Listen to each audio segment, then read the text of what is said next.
functions that are called piecewise linear. What do you think piecewise means? Pardon me? How about it's in pieces, okay? Why don't we go with that, okay?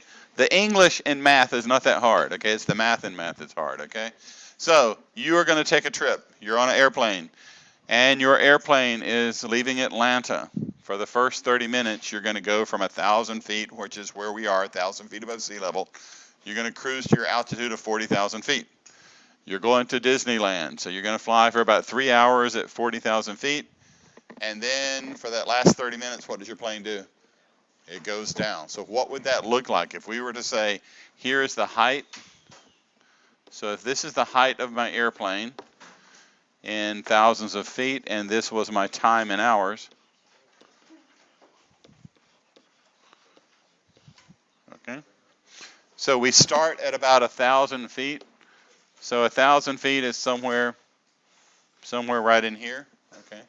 So we're 1,000 feet above sea level.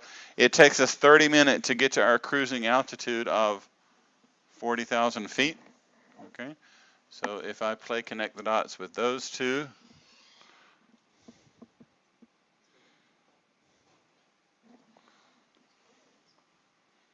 so this is me and my airplane going up.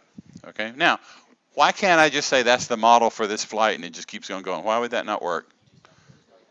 I would not get to Disneyland. I would get to space, and there'd be all kind of problems. Okay, so you can see this is not a good model for the flight, because now what does the flight do? It cruises for 3 hours, so it goes over here like this. Okay, that's what the flight does. Okay, for 3 hours, so that means it goes over to actually here. So it cruised for 3 hours after that initial 30 minutes. And then it's going to take what? 30 minutes to do what? Yeah, descend down to Disneyland, which is a little bit lower than where I started. So somewhere down here. It's going to do something like this. And let's just make it work. Something like that. Okay. So that is the model for what this flight did. It went up to 40,000 feet. It cruised at 40,000 feet and went down. So this model has how many pieces? 3 pieces. They are all, what are these graphs of? Horses, dogs, cats. What are these graphs? Lines, okay? That's why we call this piecewise linear. This is a piecewise linear model. I have 3 pieces. They are all lines, okay? So this line only governs my flight on what time frame? The first 30 minutes, okay? This governs my flight for how long? The next 3 hours, and this governs my flight for the last 30 minutes, okay? So I've got different pieces of the, is this the domain or the range down here? Domain. So there are different pieces of the domain that tell me which function is controlling this particular model, okay? So that's the kind of thing we're after in this particular section. So can one equation represent that entire flight? No, there is no function that goes up and over here. 3 functions are doing that, okay? We've got 3 equations. These are linear, okay? So we're going to deal with piecewise linear models in the rest of this section, okay? So let me take a little bit. I'm trying to decide. Let's do the model that you have on front of you on the thing that looks like the place map. So what I want you to do is I want you to graph each of these 3 functions. Okay, you know how to graph a line. We did that in linear programming. So you've got 3 functions. I want you to graph all 3 of these, okay? And then we're going to put it together into a piecewise model. So the first line you're graphing is 2x plus 1. Then in the green, you're going to graph minus x plus 5. And then over here in the gray, you're going to graph that y equal 4 line. So let's graph each of those. I'm just going to silently do that up here, and your data should be matching what mine is.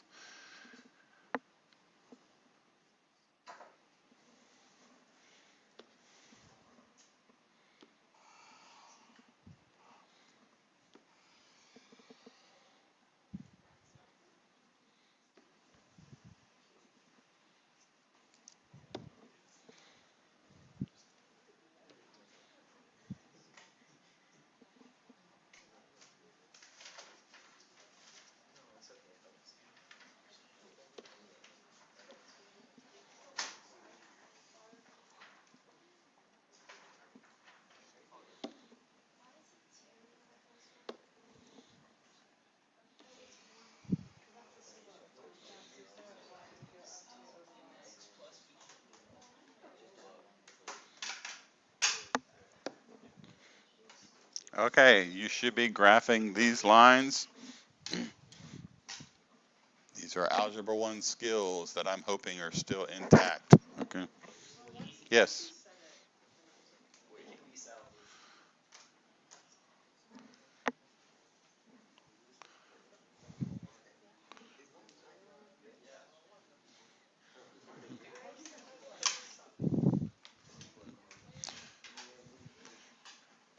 A lot of you should be using slope-intercept form. Are there a question about one of these? Which one? Second one. What's the y-intercept? 0, 5. What's the slope of this guy? -1. Down 1, 1, 1, 1. So that's a slope intercept of 5, slope of -1. If all else fails, you can do what? You can pick points and plug them in. Okay. So you should come up with these 2 lines. Okay. Or 3 lines. Sorry. Okay. So you've got 3 lines.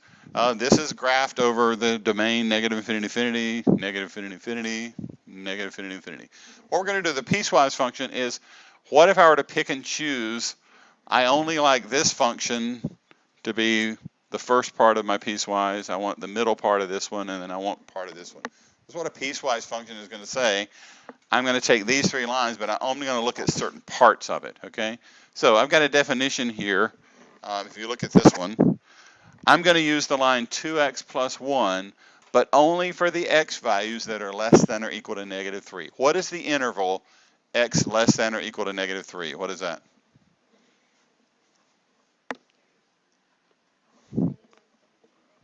There it is. This first one is from negative infinity to -3. What goes around the -3? A bracket. Okay, so that's the first interval that you see here. Okay. So let me just, I'm running out of space, I'm going to draw that. What is that interval, the next interval that you see? This one right here, the middle one, what is that? Yeah, with what kind of enclosures? Parentheses, -3 to 3. And then it's hard to read that other one, but those are each less than or equal to, less than or equal to. What is that last interval? 3 to 9, okay? Both with brackets, okay? So what I have here is I want to define a new function g, and g is made up of 3 different functions. It's made up of f, only from negative infinity to -3. It's made up of h, from -3 to 3, and it's made up of k, from 3 to 9, okay? Now, I could pass out scissors, and I could say, I want you to cut this function from negative infinity to -3. So that means I'm only looking at, what, 1, 2, 3. Okay. I want to graph that part of that function, okay? And then the next one I want to graph from where? -3 to 3. So I want to go 1, 2, 3.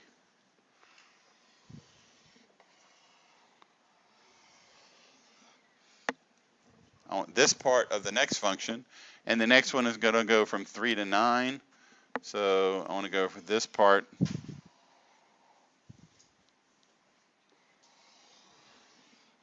This function, okay? So if I were to pass out scissors, I want to build a piecewise function with this piece, and this piece, okay? But now we're going to use our head and visualize rather than cut and paste. How could I graph this function from negative infinity up to -3, okay? So I want to graph this function from negative infinity to -3. What point do you think will be a good one to plug in? -3. I want to find out what does it do at -3. So plug in -3 into that first equation. If I plug in -3 into that first equation, what do I get? This was not a trick question. If I plug in -3 here, I get -6. What's -6 plus 1? -5. So -3, -5, that is a point on that first graph. I colored that in with a solid dot. Why did I do that? Yeah, I had a bracket, okay? Now, I want to figure out what this function does from negative infinity to -3. Why is it a bad idea to plug in negative infinity in this equation? That's not going to work. Why would I not plug in -100? It's not on my graph. I need another point. I've got -3. I need a point that's to the left of -3. What should I pick? Okay, if I pick negative 10, pick negative 10 here, I get negative 20. Negative 20 plus 1 is negative 19. That's a little bit tough, okay? Why don't I pick something that's going to show up on my graph? Let's pick, say, negative 5. If I put a negative 5 here, I get negative 10 plus 1. What is that? Negative 9. So negative 5, negative 9 is on my graph. So I see that this graph is doing this. Okay? I knew that from looking above what it was doing, but and some people ask, like, well, why did you pick negative 5? Well, I needed another point. I need 2 points for a line. I already had negative 3. Let's just pick something that's going to show up on my graph. Now, I want to graph this next one from negative 3 to 3. I want to know what that function does from negative 3 to 3. You graphed it up top. You can see what it does. So you could either do from this, okay, from negative 3, it looks like negative 3, 7, and 3, 2 is what it is. But if you didn't have that, if I want to know what this graph, this second graph does from negative 3 to 3, there are 2 points I'm going to pick. What are they? Negative 3 and 3. I want to know what, so if I plug in a negative 3 into this second equation, what's 5? What's a negative of negative 3 is what? 3. 3 plus 5 is 8. So negative 3, 8. And I'm going to draw an open circle. Why am I doing that? Yeah, I've got parentheses, okay? My solution is not included in this, so there's an open circle. And then if I want to know what happens at 3, what happens when you plug a 3 into that equation? What's 5 minus 3? 2. And I'm going to put an open circle there, and then I'm going to connect the dots with those 2 lines. That's the second line, okay? The third line is the line g of x or equal 4. What does the line y equal 4 look like? A straight, what kind of line? Horizontal line. So a horizontal line at 4, starting at 3, and what kind of circle will it be? It's going to be closed because this is, it's hard to see, 3 less than or equal to, so it's a greater than equal to. And go all the way out to 9, which is right here, and I get this, okay? So that is our piecewise function. People feel like this feels so much more complicated, but if you just think all you really did was, at the top of this placemat, you graphed 3 functions. You knew how to do that. All I'm saying is, I want to restrict it, where you only consider this function for the leftmost part, this is the middle, and this is the right side. So this is our new function here that's made up of 3 pieces, okay? How do I figure out what g of negative 4 is? Which of these functions determines what happens at negative 4? Where's negative 4 in this whole thing? Yeah, which, with negative 4, it's over here, so it's going to be governed by which equation? The first one. So negative 4 is in this interval. So g of negative 4 is going to be 2 times negative 4 plus 1. So that is negative 8 plus 1, which is negative 7. Now, if I had plugged g into that second equation, I would have got something different, and it would have been wrong. Why would it be wrong? Yeah, the domain is not there, so negative 4 is not in this interval. So g of negative 3, where is the behavior for negative 3 governed? Which equation? Negative 3 is governed by this one, okay, so it's going to be 2 times negative 3 plus 1, that's negative 6 plus 1, which is negative 5. G of 3, which of these equations dictates what happens at 3? I'm hearing second and third.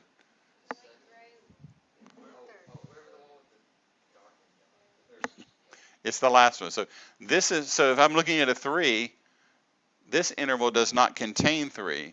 This is the interval that contains 3. So my function, what value does my function return in this interval? 4. G of 3 is 4. Okay. G of 2, which of these intervals contains the number 2?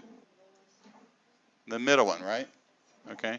So G of 2 is going to be minus 2 plus 5, which is 3. G of 10. What is G of 10? It is undefined. Why is it undefined? Yeah. My domain does not include the number 10. Okay. So the function I have defined here does not have a value at 10. Now, if you had been up here, if I'd asked you here what the value of 10 is, well, this one has a value at 10. This one has a value. These all have values at 10. But this function that I defined down here, piecewise, has no value at 10. Okay. So this is just an introduction to what piecewise functions are. They're just lines, but we're going to restrict the domain to have different pieces or different subdomains. So let's go back to a graph and let's just take a look at one. This is what you're going to see when you see a piecewise function. Here's its definition. Here is its graph. Okay. What this means is on the interval from -7 to -2, I'm graphing -2 minus x. So which line do you think that one is?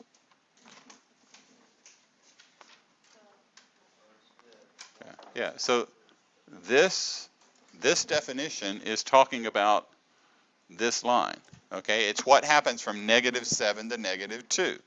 That line has a slope of -1. Okay, you see right here that has a -1. It has a y-intercept of -2. So if I were to keep going with this line, it would have a y-intercept of -2. Yeah, that's that line. Okay. Now the next piece, the value of 4, which piece of the function is that? Yeah, that's the dot, which is happening. That tells me at -2, your value is 4. There's no line, it's just a dot. Okay. And then the last one here, x minus 3, that's what your function does between 0 and 4. Okay. Now, why is this an open dot right here? Because that is a parentheses. Why is this a closed dot? Because that is a bracket. Why is this an open dot? Because that is a parentheses. So lots of little details to pay attention to when you graph this particular line or these piecewise lines. So here when you look at this, you've got 3 pieces, okay? Each of these pieces, you talk about it, the domain, each of these has a subdomain. So this piece, the subdomain of this line is from -7 to -2. The subdomain for this piece of the function is x equal -2. The subdomain here is from 0 to 4. Is this a function? Yes or no? Yeah, because I can draw vertical lines and they only touch the graph once. I would have a cause for concern there, but when I check it out, this only touches the graph one time. Okay, because this is a part of the graph. This open circle is not part of the graph. So yes, this is a function. Okay? What is the range of this function? So let's figure out the range of this guy. Range is the only time we figure out which axis. Y-axis. So let's come down to the y-axis here. Are there any values down here for this graph? Okay. As I travel up, I don't see values for this function until I get to where? -3. So the range is going to be -3. What kind of enclosure? Bracket. Okay. So I keep seeing values of -3 continuously. Okay, I get to here. I don't have a problem here because I'm still seeing y values. Okay, now my y values stop over here, but they keep on going up here, right? So I get y values continuously until I get to where? 5. So that is the range of that function, from -3 to 5. Okay, does everyone see how I did that? So no y values here. You start y values at -3, and you continuously get y values all the way up until 5. Okay. So let's graph a few more of these and try to get more comfortable with it. Let's look at this one. Evaluating piecewise functions, just pay close attention to the intervals. What is the interval x greater than 3? This is what, not everybody at once. What is the interval x greater than 3? A few of you. What? 3 to where? Infinity. Okay. What goes around the 3? Parentheses. What is the interval of x less than or equal to 3? Yeah. Yeah. -infinity to 3. What goes around the 3? A bracket. Okay. Now, how do I figure out what f of negative 2 is? I plug negative 2 into that function.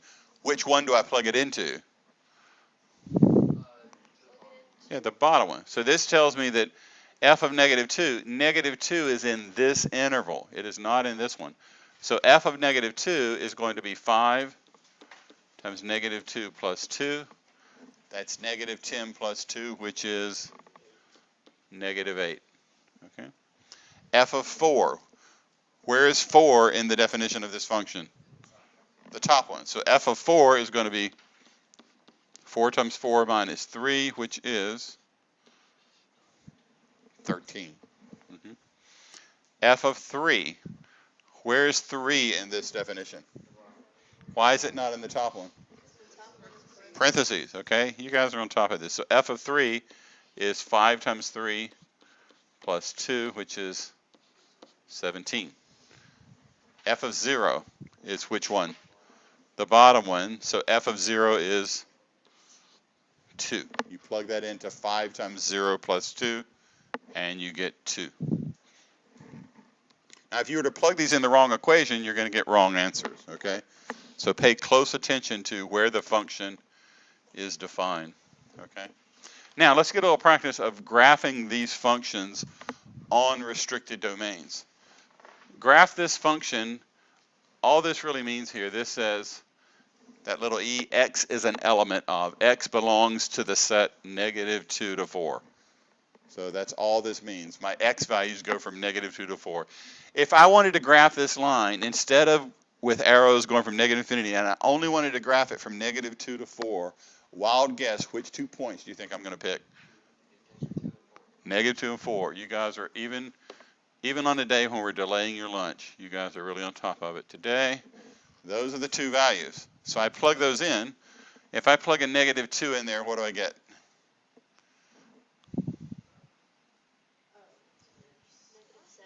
Let's go with negative 7. If I plug a 4 in there, what do I get? 5. I need to graph these 2 points, okay? So negative 2, negative 7.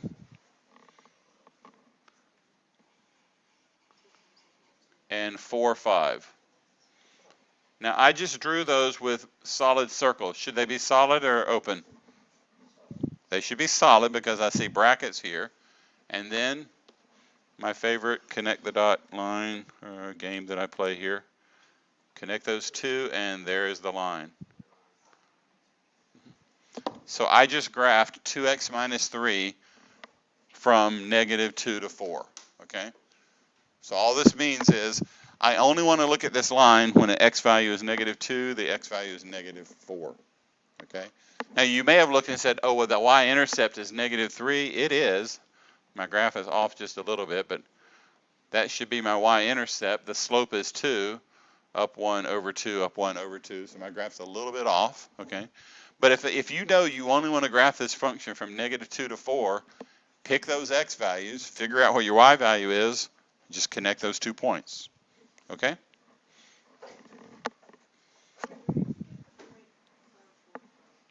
Which point? Oh, it should be 4, 5. Oh, I did it wrong then. So you guys shouldn't let me do that. The point 4, 5, that's why my graph was off. So 4, 5 is this point. So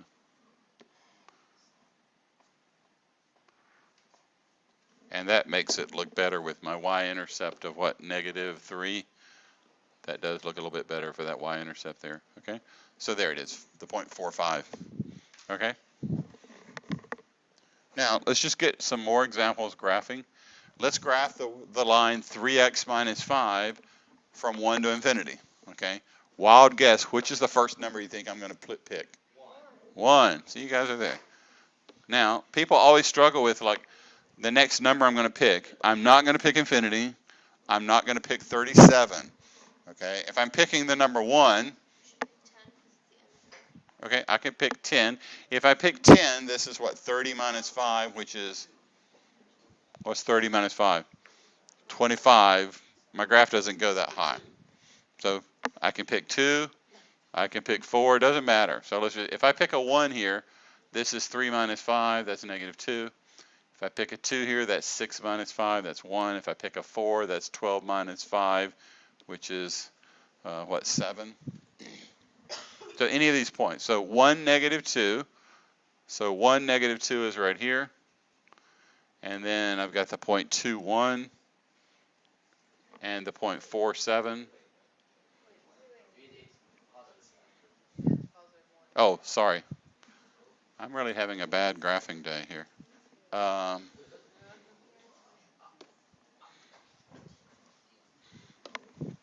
It's the point 1, negative 2. 1, negative 2, right here. Okay. The point 2, 1, right here. The point 4, 7, right here. Okay.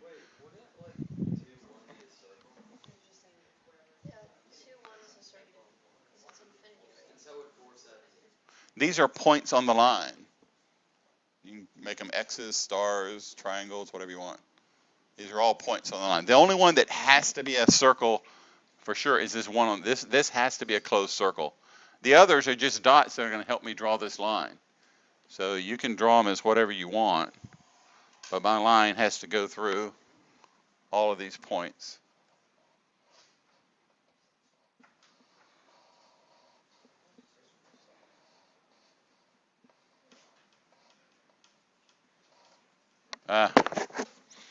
So let's see if I can work on this a little bit over here. Yes. What happens when you plug a 4 in that?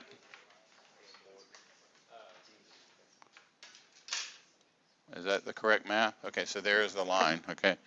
So the question, whether these are circles, it doesn't matter. These are just points on the line. So I just needed those to draw my line. Okay. Now this thing, it needs to end with a what? Arrow, because I'm graphing this from where to where? From 1 to infinity. Okay, so that's the graph of this line.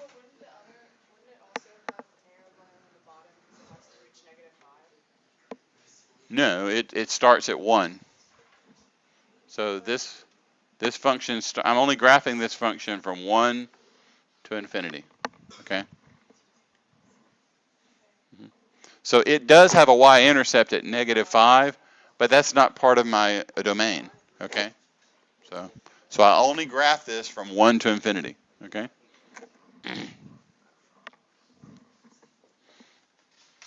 Now let's graph this piecewise function that you see here. Okay, I want to graph this function. What is this interval x less than negative 1? Yeah, negative infinity to negative 1. What goes around the negative 1? Parentheses, okay?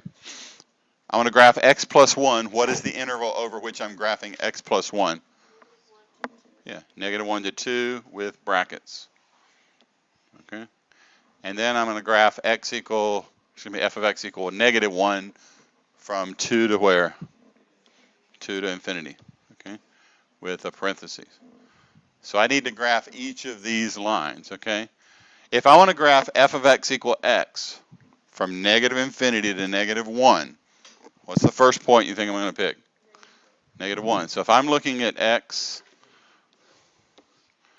and f of x equal x, when I plug in a negative 1 there, I get a negative 1, okay?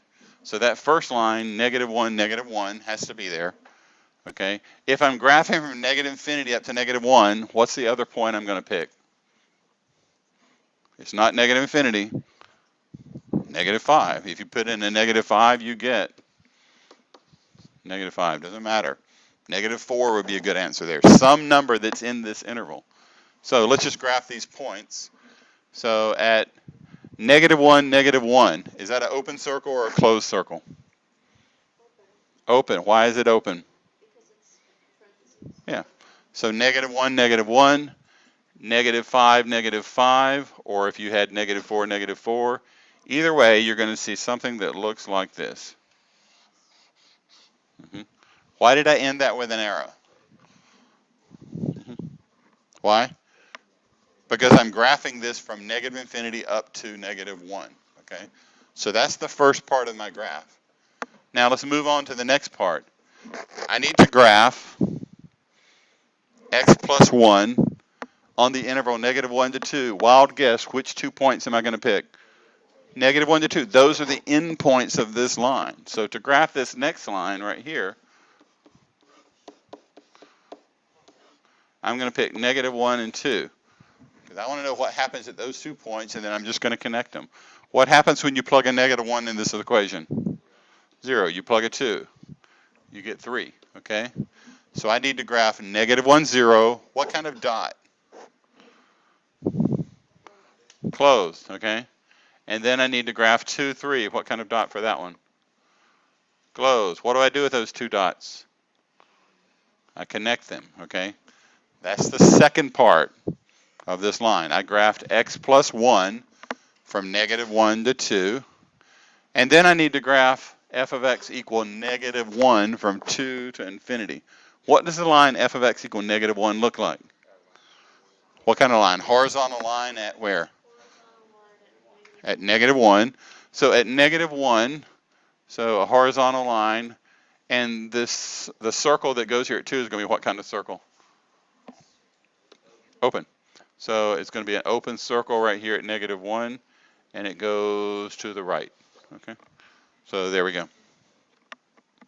So I graphed these 3 lines, just like you did on this little placemat activity we started out with, but I graphed them using this definition and what the restrictions of these domains are. Now, is this a function? Yes. I'm getting yes and no. Yes. What would make it not a function? If this circle were closed in or that circle were closed in, it's not a function. But this, yes, this is a function. Okay? Now, I probably ask you a question. What is f of 3? Okay.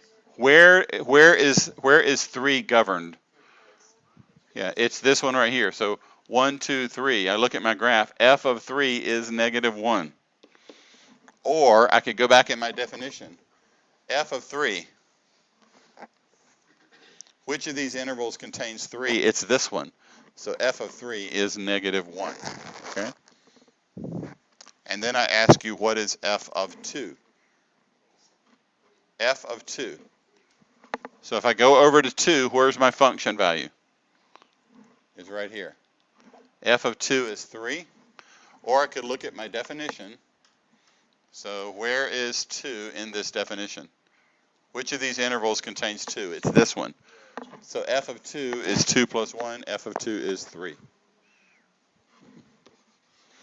So a lot of people will make mistakes. So when it comes to plugging in these values, you got to be very picky. Know, either look at your graph or look at your intervals to determine where the definition is.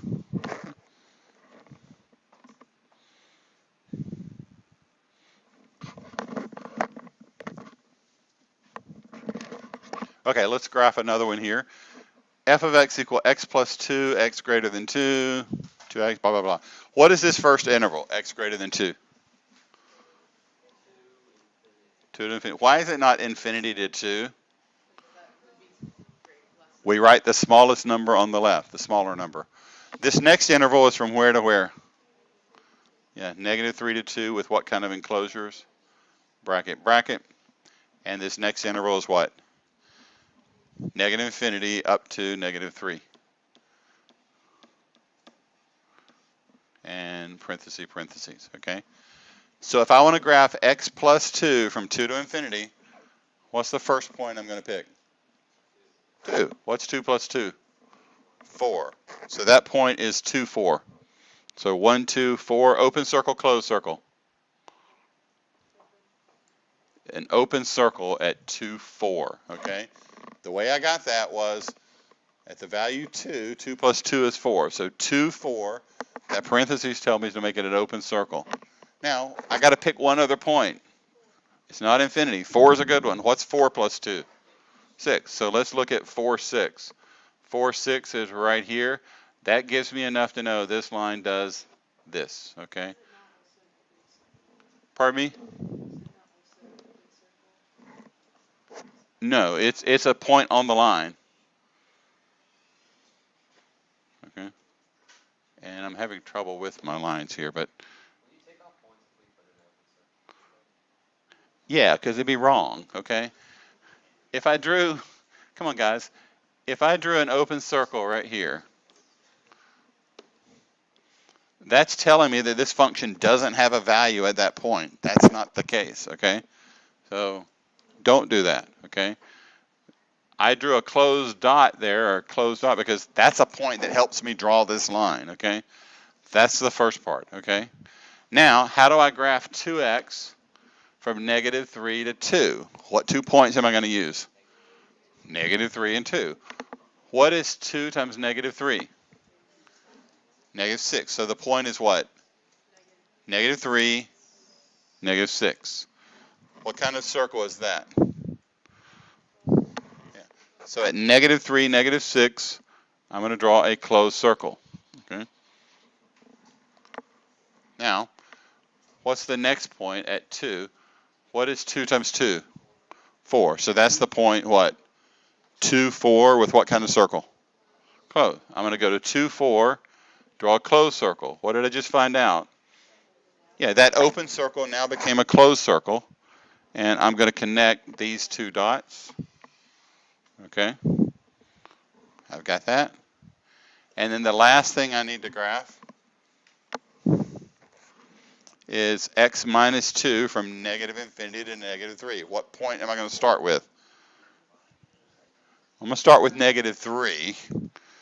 What happens when I put a -3 here? What do I get? I'm going to go with -5. So the point is -3, -5. What kind of circle? Open. So at -3, -5, I have an open circle. Okay. And I'm graphing this for values that are all, what, -infinity to -3. I need to pick another point. What will I pick? Negative what? Negative which one? What was the interval? It's from -infinity to -3. I can't pick -1. It's got to be -4, -5, -6. Let's pick -4. When you put a -4 in there, what do you get? Yeah, so -4, -6. So -4, -6. Put a dot there, and this function is doing this. Is this a function? Yes, okay. When we filled in this dot, I still only am crossing one time when I draw a vertical line. So yes, this is a function. What is f of -3? So f of -3 is -6. You can tell by looking at the graph. F of -3 is -6. What is f of 2? 4. Okay. And that is it. Okay. So how do you feel about this topic? It's